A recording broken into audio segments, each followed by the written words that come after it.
Hey Internet, Eric here. Today on the channel we have a You Hate It, I Don't. If you don't know what that concept is, something I thought of where I take a film where I really enjoy it and I try to defend it because everybody else hates it. Critics hated it, fans hated it, it bombed at the box office, combination of all that. And I'm finally at the end of my Nightmare on Elm Street retrospective. So, You Hate It, I Don't. We're talking the Nightmare on Elm Street remake from 2010. If you're new to my channel, welcome. I do discuss plot spoilers, specific scenes, and with this one, defending this film, I do have to spoil a couple big plot points, but to do so, I have to, talk of them to defend why I like it so much. So if you haven't seen this, or if you want to watch at your own risk, it's up to you. Alright, basic plot is, it's a Nightmare on Elm Street. You know what it is. Teens are stalked in their dreams by a killer boogeyman, which is the spirit of a child murderer who was burned alive by the parents of the neighborhood in Springwood. That's it. Yeah, lots of fans really crapped on this. They crapped on it because it was a remake of a horror film. Because if you remake a horror film, it destroys your childhood. No, it doesn't, because you still have the original. It doesn't matter. If you don't like the idea of a remake, don't watch the fucking thing. And then they shit on the fact that it wasn't Robert Englund. Well, they did the whole there's only one Freddy Krueger crap. Well, there's only one Freddy Krueger because he's been Freddy Krueger for 8 fucking films. I digress. And then they were shitting on Earle Haley because, even before the film came out, because they said no one could be Freddy Krueger. Alright, the main reason why I love this film is Earle Haley as Freddy Krueger. First off, by the end of the series, if you watch my Freddy's Dead review, Freddy became a fucking joke. He started doing puns when he killed people in part 3, but by part 6 it was bad. I mean, it was everything. He became a cartoon character, and it's a big departure to how he was from the first 3 films basically. So he was a joke. And then they made him scary again in New Nightmare, which was great. So when they remade this, I was wondering how they were going to go. And they went the scary route. They went the evil character route, and I fucking loved it. Jackie as Freddy, he's not imposing. He's a small man, and you don't get scared by someone who's that small. And he makes you scared because A, you don't really see it here. I like the makeup. How it's different than Robert's. It is more stretched out on the face, like an actual burn victim. The deep, gravelly voice, I love that. Jackie's body movements. Oh, he has his own little twitch that he gave to the character. They still have, the him scraping on the metal, the noise.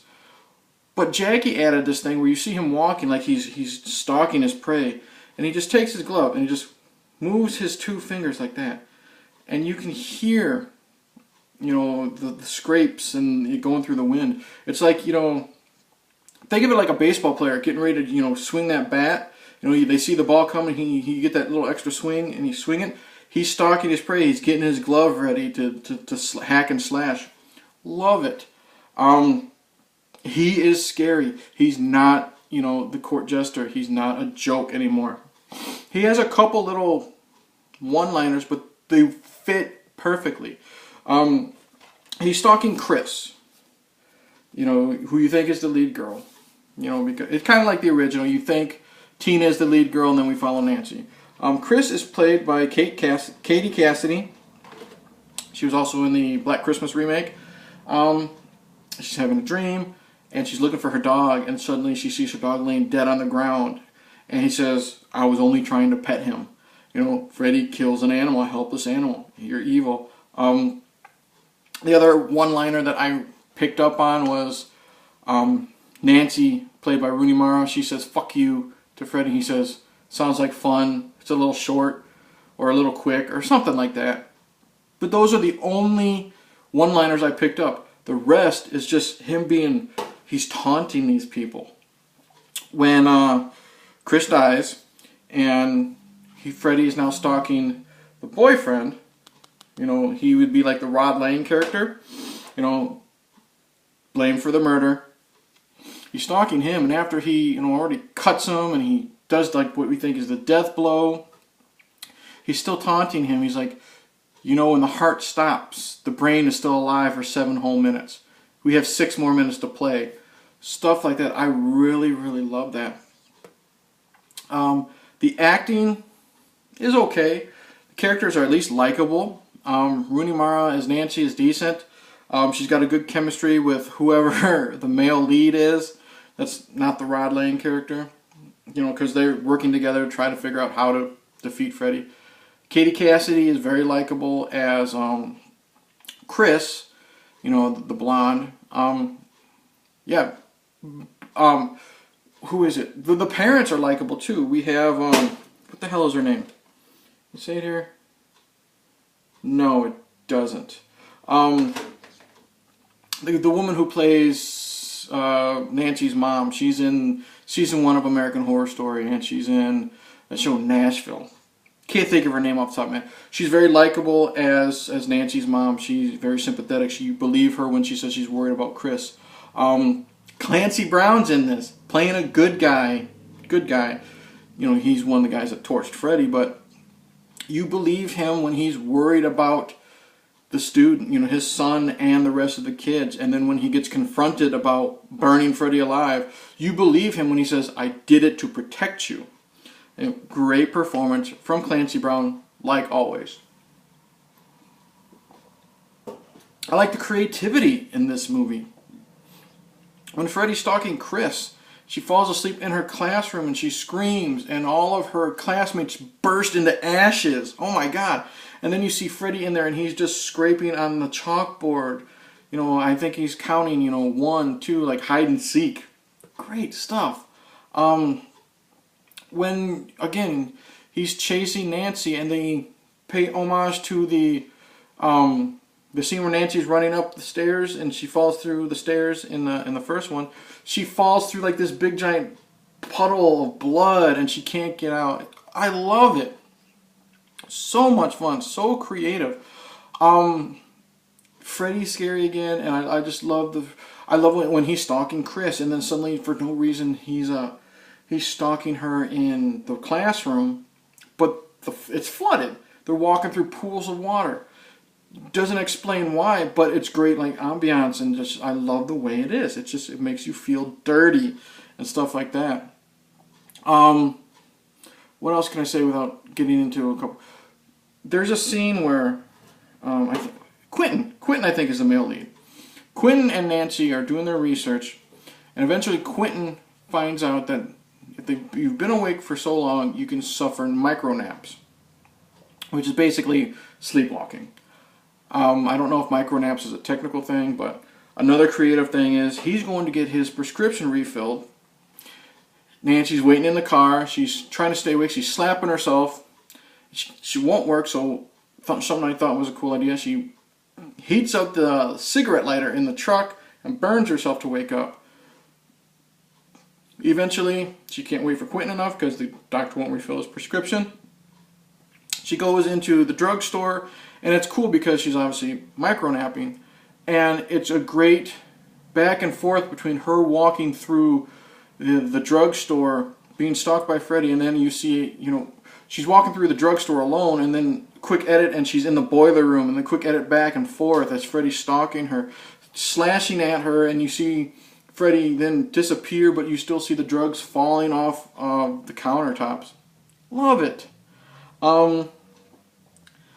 The gore is decent. Kris's death is a recreation of Tina's death. In the first one, she's drug all across the room. It's not as bloody. You know, she's not cut up as she's being swung around the room. But her death slashes are pretty gruesome. When Nancy gets slashed, you see the deepness in the wound and the blood and the gore. Really, really like it. Here's a major plot point spoiler that I really enjoy. I said Freddy became a joke by the end of the original series. How do you make him evil again? You shouldn't cheer for this character. He's the villain. He's trying to kill teenagers. Well, when they do the Freddy backstory, you find out Freddy was a gardener. He worked at a preschool where all the kids, were.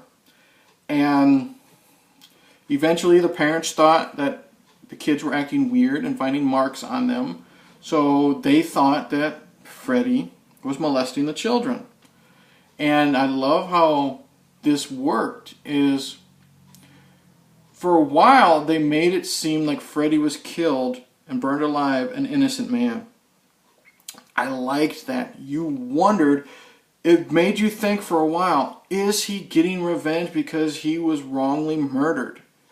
And they play with that really well, because you see Quentin falls asleep.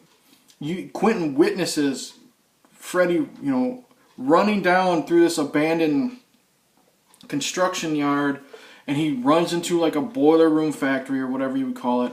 And Clancy Brown is there with all the parents, and they're yelling at him, "Open the fucking door!" And he's screaming, "I didn't do anything!" And then they torch him in a really cool scene. Aside from when he's running at the camera and it's CGI, with a burning face. I love that. And then you get the reveal that he was guilty. How do you make Freddy evil? You do make him a child molester. He was guilty. There's no sympathy for him at all. He is the most evil thing you can think of. Taking the innocence of a child by molesting them. I like that. After seeing him be a fucking joke for God knows how long, you make him this monster again. And you want him to die. You want these kids to find him and destroy him. I love that. And initially, Wes Craven wanted to make him a child molester anyway. So I'm glad that they took that idea and they had the balls to run with it and to do it. Score is fine. I love the opening credits sequence, how it shows the person's name in regular text, and then it switches to like if a child wrote it in crayon, and then you got images of kids jump roping and playing with chalk on the sidewalk, and building blocks and stuff like that. They go with the child theme, so you can sympathize with these kids. It's a wonderful idea. I love it. I don't know what else to say. I really, really enjoy the Nightmare on Elm Street remake. Oh, the ending. I mean, yes, they do borrow a lot from the previous series. They do, like I said, the Tina death they redid differently. You have Freddy coming out of the wall, stalking Nancy. You have the glove coming out of the tub, stalking Nancy, which are cool homages. It's not directly ripping off. It's got its own differences, but it also pays respects to the original, which is what a remake should do. Be your own movie in some parts, but also show, do some fanboy service. Throw some of those stuff in. The ending here, when Freddy is defeated, we get the mom taken out.